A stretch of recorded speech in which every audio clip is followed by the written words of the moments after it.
Zone Channel 2 News at 11. We're on it. All-Star Game is outdoors. I would certainly, if people are not vaccinated, I would not recommend they attend the game. With the All-Star Game now just a few days away, Governor Pohl is giving that warning today, saying those who are not vaccinated should probably stay home. And his message comes as the Delta variant is now the dominant COVID-19 strain in the United States. And listen to this, the death toll from COVID-19 globally topping 4 million people. Yeah, and that's actually equal to the number of people killed in battles in all of the world's wars since 1982. 3 times the number of people killed in traffic accidents every year. Back in Colorado, the governor is, though, expressing optimism about the All-Star Game, saying activities will be outdoors. Health officials say those who are not vaccinated, though, should be concerned about that Delta variant, which is highly contagious. But those that we talked to today in downtown Denver say they're not worried. I'll go to the games, I'll eat a hot dog, and hang out with my friends, cheer for a good team. I don't love big crowds, but for baseball, I'd be stoked to come down here. And officials do expect a full capacity crowd at that All-Star Game in a fully open downtown Denver. This prize will be so helpful in raising 4 kids. When I told my daughter yesterday, her first comment was, "Yes, my college is paid for." And that's a huge deal. This is Heidi Russell, the 5th and final Colorado Comeback Cash winner. She is a mother of 4, including a 2-week-old baby. This is pretty incredible. She says that she spent her pandemic shifting into the role of a stay-at-home school teacher with her school-age kids. Now, Colorado's most accurate forecast with meteorologist Jessica LaBelle. We finally saw a dry day here on the Front Range. Afternoon high temperatures hit 90 degrees and we still have clear skies tonight on your Backus and Schenker Skycam. We're going to be heating it up tomorrow, so enjoy the cooler temperatures tonight. It's 71 in Denver, 72 in Fort Collins, 59 into Kremling. And we do have some breezy winds out there, especially if you live down towards Castle Rock and Parker. Some winds gusting up to about 25 miles per hour. Those winds will relax overnight tonight. Tomorrow's high temperature is going to be a scorcher. 99 is our forecast high. We are going to be close to 100 in some spots. And the record to tie or break for tomorrow is 103 degrees. So I don't know if we'll quite get that hot here in Denver, but we are going to be near record heat once again on to Friday. We are going to be seeing a cooler weekend ahead and a few storm chances into that All-Star Game. I'll have more details on that in Pinpoint Weather. All right, Jessica, thank you very much. All new at 11, the Colorado Springs Law Enforcement Transparency and Accountability Commission making their first recommendation to police. The commission unanimously voted to put forth a formal recommendation to the city council that the city expand the use of crisis response teams. The group says the coverage should be expanded to 24/7 coverage, or at least have more shifts so critical response services are available to more residents. The city first implemented those teams back in 2014. Broomfield police need some help identifying this man. The picture's on your screen right now. He is a suspect in the robbery of a Wells Fargo bank yesterday. If you know anything, you're asked to call our partners at Metro Denver Crime Stoppers. That number, 720-913-STOP. You could be eligible for a reward. An Aurora police sergeant is now under arrest accused of driving drunk and obstructing a police officer. New tonight, Channel 2's Matt Morrow looking into that sergeant's past problems with alcohol. This is where an off-duty Aurora police sergeant was arrested Monday afternoon, right here off Tower Road near Green Valley Ranch Boulevard. A Denver police officer says this man, John Moreland, was swerving, smelled like alcohol, and was slurring his words. Not only that, police say Moreland tried running away from the scene, but returned a few minutes later. He was arrested on DUI and obstructing a peace officer charges. The 14-year Aurora veteran is now on paid administrative leave. The department tells Fox 31, "We will not be commenting on this case until it has been adjudicated in the courts and not until the completion of our internal affairs investigation." It was just 5 years ago Moreland was arrested and accused of being drunk again. This time it happened here on Malta Way, where he was also carrying a gun, which is illegal if you're drunk. He took a plea deal in that case, and it's unclear if he was disciplined. Matt Morrow, Channel 2 News.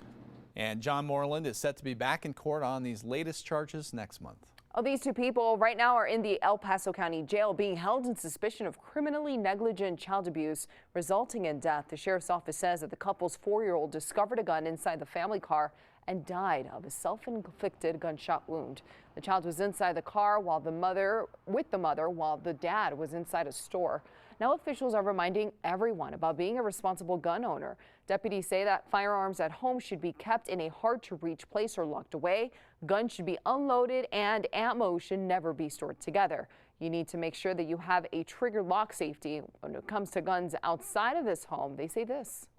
I would never store a firearm in the car. Law enforcement across America on a daily basis have to take reports of firearms being stolen from cars. Typically, thieves do not break into cars with the sole purpose of finding a firearm. It's just a crime of opportunity, but it happens all the time. And then now we have these firearms on the street in the hands of criminals. There was another child in the car at the time of the shooting. That individual was not hurt. Well, efforts at the collapsed Surfside, Florida condo building now transitioning from search and rescue to recovery. 8 more victims have been found today, and that raises the total of confirmed deaths there to 54. Crews hope to find new pockets where survivors could be potentially found, but officials say they have not detected any signs of life. At this point, we have truly exhausted every option available to us in the search and rescue mission. Among the people still missing is that Colorado woman, Cassandra Stratton. All right, taking a look ahead on Friday, all lands managed by the White River National Forest will be under a stage 1 restriction, fire restriction. Eagle, Picken, and Summit counties will also be moving to stage 1 restrictions. They are currently in stage 2. So that means campfires will be allowed in designated metal fire grates in developed campgrounds. And happening right now, Cherry Creek State Park's natural swim area closed off because of levels of E. coli in the water. The beach area is still open, so boating is also still allowed. It will stay closed until those levels return to normal. The Chatfield Swim Beach has reopened. We told you yesterday it was closed for high levels of E. coli. Right now, anglers are being asked to voluntarily avoid fishing on the Colorado River. Colorado Parks and Wildlife closing that river between Kremling and Rifle because of extremely low flows and warm water temps. Because of drought conditions, flow rates are about half of what they normally run. The closure is going to remain in effect until further notice. The conditions affecting fishing on the Colorado River, but also affecting the rafting business. Rafting guides on the western slope are seeing a boom this summer on the water after last season was cut short because of the COVID-19 pandemic and wildfires. But healthy water levels on the river might not last much longer, they say, meaning there is a chance the drought could end the season prematurely. And this year, facing what could be a historical drought, we've also been very, very lucky to come into a little better than a normal snowpack. So we're experiencing great flows here. We've also been experiencing heat waves. This industry changes really quickly. Some areas in Colorado are already shutting down. Rafting and kayaking in Steamboat Springs ended a few weeks ago, and the Yampa River is also experiencing some of the lowest stream flows on record there. All right, downtown Denver is getting ready for All-Star Weekend. Right above me, we're at 6 days now, and there's going to be a handful of events planned around the ballpark. Yeah, from Union Station to Larimer Square, block parties and live concerts are all lined up. Channel 2's Rachel Skida has a look at what it takes to get everything ready. Downtown Denver is buzzing. It's exciting, for sure. But this is actually the calm before the storm. We're kind of looking at an influx of probably 2,000 to 3,000 people more than we see every day. Denver Milk Market GM Ashley Weinshank says they're scrambling to find staff to help manage the crowds for All-Star Weekend. It's kind of getting down to the wire, so I actually have my neighbors coming in that live below me are coming in to help bartend. And they'll be right in the center of the action. Denver Dairy Block is partnering with Union Station to host Lodo Rocks the Block, a free concert series spanning Sunday through Tuesday. Things for people to do when they're not attending the baseball game, when they're not going to Fan Fest over at Convention Center. Things to do in your Lodo neighborhood. And the All-Star atmosphere stretches down to Larimer Square. You get the energy here in Denver. There's this massive energy of just people wanting to go out and be social. They'll host a block party Tuesday with a DJ, games, and a scavenger hunt, proving this city is back to full strength and ready to show off. We're here, we want to support, we want to have fun, we want to socialize and do it safely. It'll just be fun. It's going to be one giant party. Rachel Skida, Channel 2 News. Both of those events, Lodo Rocks the Block and the Block Party at Larimer Square, are free. We posted more information about the times online at KWGN.com.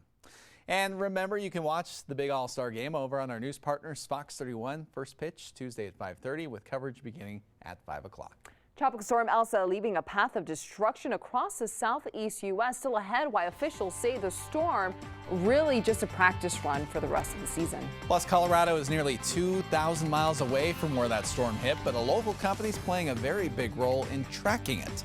We'll show you how they're doing that next.